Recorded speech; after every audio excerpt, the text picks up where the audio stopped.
प्रसारण का हक केवल एक खास चैनल को ही क्यों दिया जाए? सारे चैनलों को गुरबानी टेलीकास्ट करने के लिए मुफ्त अधिकार मिलना चाहिए। पंजाब सरकार सचखंड श्री दरबार साहिब में अति आधुनिक उपकरणों के लिए सभी खर्च करने को तैयार है।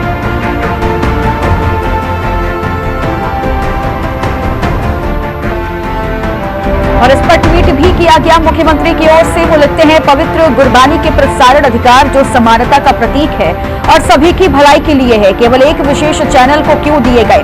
गुरबानी प्रसारण के लिए सभी चैनलों को मुफ्त अधिकार मिलना चाहिए। पंजाब सरकार सचखंड श्री दरबार साहिब में अत्याधुनिक उपकरणों के लिए सभी खर्च करने को तैयार है।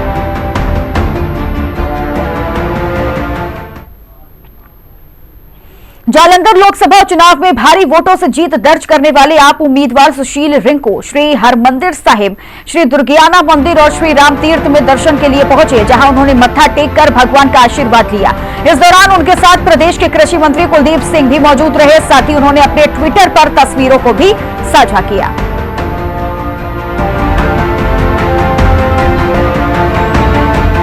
और ट्वीट भी आपको दिखा दें, कुलदीप सिंह की ओर से किया गया। सुशील कुमार रिंकू चुनाव जीतने के बाद सचखंड ने श्री हरमंदिर साहिब, श्री दुर्गियाना मंदिर और श्री समय तीर्थ पर जाकर आशीर्वाद लिया।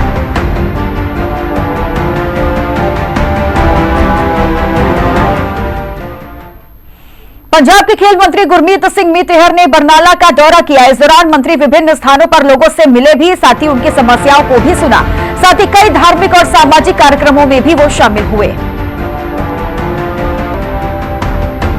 और एक ट्वीट आपको दिखा दें, गुरमीत सिंह की ओर से किया गया। आज मेरा विधानसभा क्षेत्र बरनाला और जिले के विभिन्न स्थानों के लोगों के सुख दुख में शामिल हुआ, साथ ही धार्मिक और सामाजिक कार्यक्रमों में भी शिरकत की।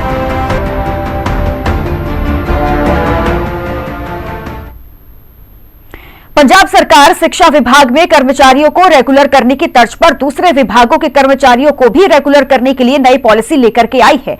इस पॉलिसी का सिर्फ नाम बदला है, यानी केवल शिक्षा विभाग का नाम बदलकर दूसरे विभागों का नाम लिखा गया, जबकि पॉलिसी पूरी तरह से वही है जो शिक्षा विभाग के लिए बनाई गई थी। पंजाब की आप सरकार सत्ता में आने से पहले जिन जिन मुद्दों को लेकर जनता के बीच पहुंची थी, अब सरकार जनता से किए वो सारे वादे एक एक कर पूरे करने में जुटी हुई है। भारी जन समर्थन और पूर्ण बहुमत के साथ सरकार में आने के साथ ही मुख्यमंत्री भगवंत मान ने बड़ा ऐलान किया, जिससे लंबे समय से पंजाब की सत्ता में बैठी कांग्रेस भी हक्की बक्की रह गई, क्योंकि बात ही कुछ ऐसी थी। सीएम मान ने प्रदेश की सबसे बड़ी समस्या को दूर करने के लिए लगभग 33,000 कच्चे कर्मचारियों को पक्का करने का ऐलान किया, जिसे वो पूरा करते भी नजर आ रहे हैं। तो चलिए अब आपको एक बार फिर से सीएम मान के वो वादे सुनाते हैं, जिसके बाद पंजाब के लोगों को अपने मुख्यमंत्री पर दोगुना भरोसा हो गया। फैसला करन लगे हैं, बहुत इतिहासिक है। शायद ही देश दे विच किसी गवर्नमेंट ने इस तरह का फैसला पहला किया होवे। ग्रुप सी ते ग्रुप डी दे 35,000 मुलाजम जिहड़े ने उन्होंने पक्के करने का फैसला लिया गया। मैं अपने सारे अफसरां नाल मीटिंग कर ली, चीफ सैकटरी साहब नूं मैं निर्देश दे दिते ने कि ये ठेका प्रणाली ते आउटसोर्सिंग तो खैड़ा छड़ाओ।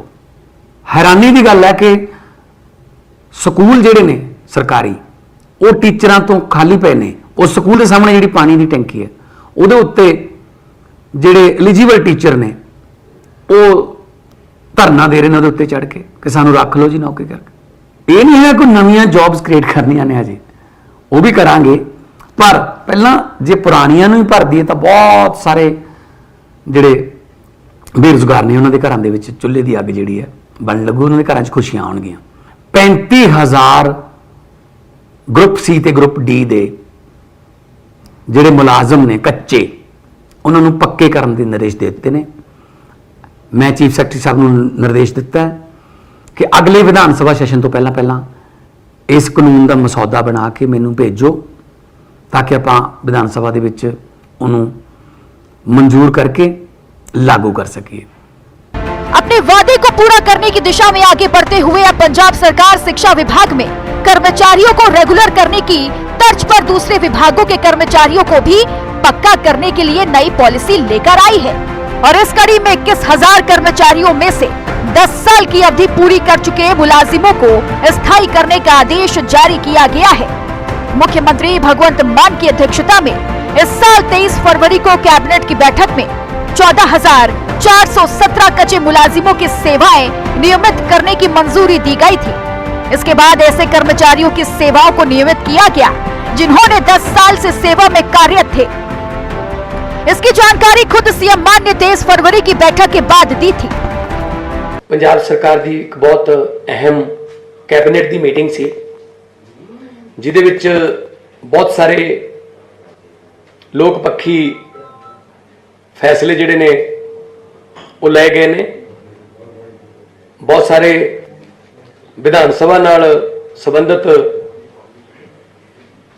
ਜਿਹੜੇ ਐਕਟ ਵਗੈਰਾ ਉੱਥੇ ਲੈ ਕੇ ਆਉਣੇ ਨੇ ਉਹਨਾਂ ਨੂੰ ਪ੍ਰਵਾਨਗੀ ਦਿੱਤੀ ਗਈ ਹੈ। ਇਹਦੇ ਵਿੱਚ ਅੱਜ ਜਿਹੜਾ ਕੈਬਨਿਟ ਨੇ ਅਪਰੂਵ ਕੀਤਾ ਹੈ ਕਿ ਵੱਖ-ਵੱਖ ਵਿਭਾਗਾਂ ਦੇ ਵਿੱਚ ਕੱਚੇ ਮੁਲਾਜ਼ਮ ਜਿਹੜੇ ਕੰਮ ਕਰ ਰਹੇ ਸੀ ਉਹਨਾਂ ਨੂੰ ਰੈਗੂਲਰ ਕਰਨ ਦਾ ਫੈਸਲਾ ਸਰਵਸੰਮਤੀ ਨਾਲ ਕੈਬਨਿਟ ਨੇ ਕੀਤਾ ਹੈ, ਜਿਨ੍ਹਾਂ ਦੀ ਗਿਣਤੀ 14,417 ਬਣਦੀ ਹੈ ਜੀ। ਇਸ ਤੋਂ ਪਹਿਲਾਂ 13,000 ਦੇ ਲਗਭਗ ਅਸੀਂ ਐਜੂਕੇਸ਼ਨ ਡਿਪਾਰਟਮੈਂਟ ਦੇ ਜਿਹੜੇ ਮੁਲਾਜ਼ਮ ਨੇ ਉਹਨਾਂ ਨੂੰ ਪੱਕੇ ਰੈਗੂਲਰ ਕਰ ਚੁੱਕੇ ਆ। ਸੋ 14,417 ਵੱਖ-ਵੱਖ ਵਿਭਾਗਾਂ ਦੇ ਨੇ ਤੇ ਉਹਨਾਂ ਨੂੰ ਪੱਕੇ ਕਰਨ ਦਾ ਫੈਸਲਾ ਕੀਤਾ ਗਿਆ ਜੀ। चलिए अब ग्राफिक्स के जरिए नई पॉलिसी के नियम आपको बताते हैं। ये पॉलिसी पंजाब सरकार के अलग अलग महकमों के कर्मचारियों पर लागू होंगी। पॉलिसी में कॉन्ट्रैक्ट, एडहॉक, वर्क चार्ज, दिहाड़ीदार शामिल होंगे। ये पॉलिसी ग्रुप सी और ग्रुप डी के कर्मचारियों पर लागू होगी। आउटसोर्स, इंसेंटिव और अवैतनिक काम करने वाले कर्मचारी इसके तहत नहीं आएंगे। इस पॉलिसी में वही कर्मचारी कवर होंगे जो 10 साल से बिना ब्रेक के नियमित सेवाएं दे रहे हैं। इस 10 वर्षों में हर साल कर्मचारी की 240 दिन की हाजिरी लाजमी है। इन कर्मचारियों का एक अलग विशेष कैडर बनेगा। इन्हें उनके विभाग में खाली पड़े पदों या नए पद क्रिएट कर रेगुलर नहीं किया जाएगा। स्पेशल कैडर के तहत आने पर कर्मचारी उसी पोस्ट पर और उसी महकमे में तैनात रहेंगे। इस कैडर के कर्मचारी 58 साल नौकरी तक निकाले नहीं जा सकेंगे। 58 साल की उम्र में कर्मचारी के रिटायर होते ही उसका पद भी खत्म हो जाएगा। इस स्पेशल कैडर के कर्मचारियों पर पंजाब सरकार के सर्विस रूल्स लागू नहीं होंगे। हालांकि गलती पर कर्मचारियों पर कार्रवाई पंजाब सर्विस रूल्स के तहत ही होगी। ये पॉलिसी उन कर्मचारियों पर लागू नहीं होगी जो बीच में नौकरी छोड़कर चले जाएंगे। वहीं नई पॉलिसी में ये साफ किया गया है कि जो भी कर्मचारी इस पॉलिसी के तहत रेगुलर होना चाहता है उसे अपनी सहमति पहले देनी होगी। तो इस तरह से पंजाब सरकार अपने वादों को पूरा करने के रास्ते पर लगातार काम कर रही है और इसकी तस्वीर भी समय समय पर सामने आती रहती है, जहां सरकार अपने वादे को पूरा करने में पूरी तरह से जुटी है। तो वहीं जनता भी मान सरकार को राज्य में हो रहे चुनाव में अपने वोट के जरिए अपना समर्थन और प्यार जाहिर कर रही है। बहरहाल सरकार की तरफ से किए जा रहे प्रयास से जल्द ही प्रदेश से बेरोजगारी की समस्या भी दूर होती नजर आएगी। ब्यूरो रिपोर्ट, हिंदी खबर। जालंधर में मान सरकार की कैबिनेट बैठक हुई और इस दौरान कई महत्वपूर्ण फैसलों पर मुहर भी लगाई गई। साथ ही कैबिनेट की मीटिंग के बाद सीएम मान ने प्रेस कॉन्फ्रेंस की। इस दौरान उन्होंने क्या कुछ कहा, ये जानने के लिए इस रिपोर्ट को देखिए। सीएम मान ने कैबिनेट बैठक बुलाई, कई अहम फैसलों पर मुहर लगाई। पंजाब में लोगों के पूरे हो रहे अरमान, हर एक वादा पूरा कर रहे सीएम मान। पंजाब में मान सरकार को अब लगभग 15 महीने का समय हो गया है और इतने कम वक्त में पंजाब की तस्वीर बदल गई है। सीएम मान ने अपने हर एक उस वादे को पूरा किया है जो उन्होंने चुनाव से पहले जनता से किए थे। फिर चाहे वह बेहतर शिक्षा देने का वादा हो, बेहतर स्वास्थ्य सेवा मुहैया करानी हो या फिर युवाओं को रोजगार ही उपलब्ध क्यों न कराना हो, सभी जिम्मेदारियों को मान ने बखूबी निभाया, जिसका उदाहरण आज हम सब लोगों सामने है। मान सरकार समय समय पर तरह तरह की योजनाएं लागू करती है, जिससे कि आम लोगों का विकास हो सके। इसी कड़ी में मुख्यमंत्री भगवंत मान ने सरकार द्वारे द्वार के तहत जालंधर में कैबिनेट बैठक की, जिसमें लगभग सभी मंत्री मौजूद रहे और इस दौरान उन्होंने कई विकास प्रोजेक्ट को लेकर चर्चा की। वहीं बैठक खत्म होने के बाद मान मीडिया से रूबरू भी हुए। ਅੱਜ ਸਾਡੀ ਇਹ ਇਤਿਹਾਸਕ ਕੈਬਨਿਟ ਜਿਹੜੀ ਹੈ ਉਹ ਜਲੰਧਰ 'ਚ ਹੋਈ ਹੈ। ਇਸ ਤੋਂ ਪਿਛਲੀ ਕੈਬਨਿਟ ਲੁਧਿਆਣੇ 'ਚ ਹੋਈ ਸੀ। ਅਸੀਂ ਫੈਸਲਾ ਕੀਤਾ ਸੀਗਾ ਕਿ ਕੈਬਨਿਟ ਜਿਹੜੀ ਹੈ ਉਹ ਪੂਰੇ ਪੰਜਾਬ ਦੇ ਵਿੱਚ ਜਗ੍ਹਾ ਜਗ੍ਹਾ ਜਾ ਕੇ ਅਸੀਂ ਉੱਥੇ ਉਹ ਮੀਟਿੰਗ ਕਰਾਂਗੇ। ਕੈਬਨਿਟ ਦੀ ਸਾਰੇ ਮਿਨਿਸਟਰ ਸਾਹਿਬਾਨ, ਉਹਨਾਂ ਦੇ ਸਾਰੇ ऑफिसर साहबान जाएंगे और कैबिनेट तो बाद सारे मंत्री साहबान वो अपने अपने डिपार्टमेंट के जोड़े सैकटरी, जॉइंट सैकटरी, ऑफिसर्स को लैके पब्लिक के नाल बैठणगे तो उनकी समस्यावां सुनणगे, मौके ते हल होणगे। जे कुछ मौके ते हल होने वाले नहीं भी है, कोई कागज पत्र की कमी है तो उन्होंने गाइड करेंगे। इहदा असीं टाइटल दिता सरकार तुहाडे द्वार।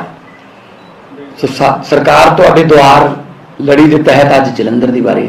पत्रकारों से बातचीत के दौरान मान ने सबसे पहले तो जालंधर वासियों का आभार व्यक्त किया। जालंधर में हुए लोकसभा उपचुनाव में जनता ने आपको भारी वोटों से विजयी बनाया था, जिसके लिए मान ने सभी का शुक्रिया अदा किया। जलंधर के लोगों ने जो फतवा दिता वो इन्ना हौसला अफजाई करने वाला है और इन्ना ज़्यादा जानी कि सरकार लई, पंजाब सरकार लई, खास तौर पर मेरे लिए पर्सनल भी, क्योंकि मैं पर्सनल अपने बेनती की सी लोगों को कि मेरा हौसला बहुत बढ़ जूगा जे तुसी जलंधर तो साडे मैंबर पार्लीमेंट नूं चुन के भेजोगे तो असीं दुगने तिगने चौगने हौसले नाल काम करांगे। सो अज जलंधर वासियों का धन्यवाद करने भी आए हैं। वहीं इस प्रेस कॉन्फ्रेंस में मान के साथ आपसे विजयी उम्मीदवार सुशील रिंकू भी मौजूद थे। मौके पर मान जालंधर वासियों के लिए बड़ा ऐलान किया। बता दें कि जालंधर के सौंदर्यीकरण के लिए पहली किस्त के रूप में 95.16 करोड़ रुपए निगम कमिश्नर को जारी कर दिए गए। साथ ही आबकारी विभाग में 18 नए पदों का सृजन करने को मंजूरी दी गई।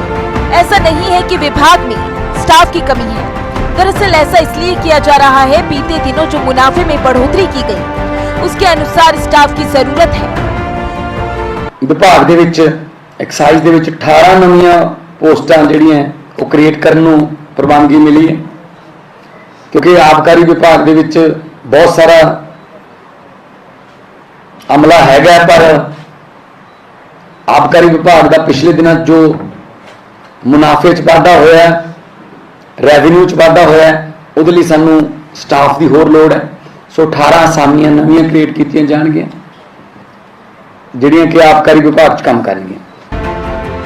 इसके अलावा मान ने बताया कि पटियाला सरकारी आयुर्वेदिक कॉलेज, सरकारी आयुर्वेदिक अस्पताल, सरकारी आयुर्वेदिक फार्मेसी को गुरु रविदास आयुर्वेदिक यूनिवर्सिटी होशियारपुर में मर्ज किए जाएंगे। अब सभी का होशियारपुर यूनिवर्सिटी के अधीन संचालन होगा। एक और बड़ा फैसला हुआ है, सरकारी आयुर्वेदिक कॉलेज पटियाला, सरकारी आयुर्वेदिक हॉस्पिटल पटियाला, सरकारी आयुर्वेदिक फार्मेसी पटियाला जिहड़ी है एक गुरु रविदास आयुर्वेदिक यूनिवर्सिटी होशियारपुर नूं सौंपण का फैसला किया गया, यानी कि मर्ज हो जाएंगे। सो जिहड़ी श्री गुरु रविदास आयुर्वेद यूनिवर्सिटी होशियारपुर है ਉਹਦੇ ਨਾਲ ਉਹ ਜਿਹੜਾ सरकारी आयुर्वेदिक कॉलेज पटियाला, सरकारी आयुर्वेदिक हॉस्पिटल और आयुर्वेदिक फार्मेसी का ਜਿਹੜਾ हॉस्पिटल है वो सारे ਉਹਦੇ अंडर चलणगे। इन सबके बीच मान सरकार ने एक और बड़ा फैसला किया है, जिसमें माल पटवारी के ट्रेनिंग की समय अवधि 1.5 साल के बजाय 1 साल करने का फैसला लिया गया। साथ ही उनकी ट्रेनिंग की समय अवधि को भी अब प्रोबेशन पीरियड में गिना जाएगा। इससे पहले उनकी ट्रेनिंग के समय को प्रोबेशन पीरियड में नहीं गिना जाता था। इसको लेकर मान ने बताया कि आगामी दिनों में भर्ती होने वाले माल पटवारियों को ये छूट दी गई है। रेवेन्यू विभाग में काफी रिटर्न रिकॉर्ड होता है। एक छोटी गलती भी बड़ी बड़ी फर्द में अंतर ला देती है। इस कारण ट्रेनिंग आवश्यक है। बहुत बड़ा फैसला है पंजाब ਦੇ ਵਿੱਚ ਮਾਲ ਪਟਵਾਰੀ ਜਿਹੜੇ ਨੇ ਉਹਨਾਂ ਦੀ ਟ੍ਰੇਨਿੰਗ ਦੇ ਵਿੱਚ ਬਹੁਤ ਟਾਈਮ ਲੱਗ ਜਾਂਦਾ ਸੀ। ਉਹਨਾਂ ਨੂੰ 1.5 ਸਾਲ ਹੁੰਦਾ ਸੀ ਪਹਿਲਾਂ। हाँ सर 1.5 साल। ਪਹਿਲਾਂ 1.5 ਸਾਲ ਹੁੰਦਾ ਸੀਗਾ ਤੇ 1.5 ਸਾਲ ਜਿਹੜਾ ਉਹ ਉਹਨਾਂ ਦੇ ਪ੍ਰੋਬੇਸ਼ਨ ਪੀਰੀਅਡ ਦੇ ਵਿੱਚ ਗਿਣਿਆ ਵੀ ਨਹੀਂ ਜਾਂਦਾ ਸੀ। ਉਹ ਸਿਰਫ ਟ੍ਰੇਨਿੰਗ ਦੇ ਤੌਰ ਤੇ ਮੰਨ ਲਿਆ ਸੀ। ਜਿਸ ਦਿਨ ਉਹ 1.5 ਸਾਲ ਤੋਂ ਬਾਅਦ ਟ੍ਰੇਨਿੰਗ ਕਰਕੇ ਆਉਂਦੇ ਸੀ ਉਸ ਦਿਨ ਉਹਨਾਂ ਦਾ ਪਹਿਲਾ ਦਿਨ ਗਿਣਿਆ ਜਾਂਦਾ ਸੀ। ਸੋ ਅਸੀਂ ਇਹ ਫੈਸਲੇ ਜਿਹੜੇ ਨੇ ਇਹ ਬਦਲ ਕੇ ਅਸੀਂ ਉਹਨਾਂ ਦੀ ਟ੍ਰੇਨਿੰਗ ਦਾ ਸਮਾਂ 1 ਸਾਲ ਕਰਤਾ, ਪਰ ਉਹ 1 ਸਾਲ ਵੀ ਉਹਨਾਂ ਦੇ ਪ੍ਰੋਬੇਸ਼ਨ ਪੀਰੀਅਡ 'ਚ ਗਿਣਿਆ ਜਾਊਗਾ। ਜਿਸ ਦਿਨ ਉਹ ਟ੍ਰੇਨਿੰਗ ਤੇ ਜਾਣਗੇ ਮਤਲਬ ਉਹ ਨੌਕਰੀ ਤੇ ਜਾਣਗੇ, ਮਤਲਬ ਉਹਨਾਂ ਦੀ ਸੇਵਾ ਦੇ ਸਰਵਿਸ ਦੇ ਵਿੱਚ ਮੰਨਿਆ ਜਾਊਗਾ ਉਹ ਦਿਨ। ਮਾਲ ਪਟਵਾਰੀ ਜੋ ਪੰਜਾਬ ਦੇ ਵਿੱਚ ਆਉਣ ਵਾਲੇ ਦਿਨਾਂ 'ਚ ਭਰਤੀ ਹੋਣਗੇ ਉਹਨਾਂ ਨੂੰ ਇਹ ਰਿਲੈਕਸੇਸ਼ਨ ਦਿੱਤੀ ਗਈ ਹੈ ਕਿ ਉਹ 1 ਸਾਲ ਦੀ ਟ੍ਰੇਨਿੰਗ ਸਿਰਫ, ਤੇ ਉਹ ਟ੍ਰੇਨਿੰਗ ਵੀ ਬਹੁਤ ਜ਼ਰੂਰੀ ਹੈ ਕਿਉਂਕਿ ਜਿਹੜਾ ਰੈਵਨਿਊ ਡਿਪਾਰਟਮੈਂਟ ਦਾ ਜਿਹੜਾ ਰਿਕਾਰਡ ਹੈ ਉਹ ਬਹੁਤ ਲਿਖਤੀ ਪੜ੍ਹਤੀ ਹੈ। ਇੱਕ ਛੋਟਾ ਜਿਹਾ ਵੀ ਮਤਲਬ ਕੰਨੇ ਬਿੰਦੀ ਟਿੱਪੀ ਦੀ ਮਿਸਟੇਕ ਵੀ ਕਈ ਵਾਰੀ ਬਹੁਤ ਵੱਡੇ ਫਰਦਾਂ ਦੇ ਵਿੱਚ ਫਰਕ ਪਾ ਦਿੰਦੀ ਹੈ।